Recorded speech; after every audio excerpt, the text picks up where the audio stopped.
Student বাজেটে চিটং শহরে মজাদার স্ন্যাক্স আইটেম কোথায় পেয়ে যাবেন সেটাই দেখাবো আজকের ভিডিওতে। হ্যালো এভরিওয়ান, কি অবস্থা সবার? আশা করছি সবাই অনেক অনেক ভালো আছেন। And here's me. তো সেদিন ভার্সিটিতে তাড়াতাড়ি ক্লাস শেষ হয়ে যাওয়ায় সব ফ্রেন্ডরা মিলে চলে যাই স্ন্যাক্সাতে। স্ন্যাক্সার লোকেশন হচ্ছে 2 number gate, and this is how the place looks like. এই প্লেসটা একটু ছোট হলেও তাদের খাবার দাবার কিন্তু অনেক অনেক মজা, প্লাস প্রাইস রেঞ্জটাও 100 থেকে 150 টাকার আশেপাশে, সো কোয়াইট অ্যাফোর্ডেবল বলা যায়। নাও লেটস সি দ্যাট আমরা কি অর্ডার করেছিলাম।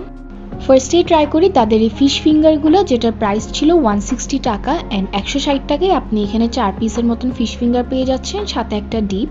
অ্যান্ড এটার টেস্টের কথা বললে ইট ওয়াজ কোয়াইট ইয়ামি। তাছাড়া এটার আউটার লেয়ারটা কিন্তু অনেক ক্রিস্পি ছিল, আর এটা আপনি খেলেই বুঝতে পারবেন দ্যাট এটা কতটুকু ফ্রেশ। এরপর ট্রাই করি তাদের চিকেন পুটিন, যেটার প্রাইস ছিল 160 টাকা। আমাকে যদি কেউ আস্ক করে দ্যাট স্ন্যাক্সার থেকে কোন আইটেম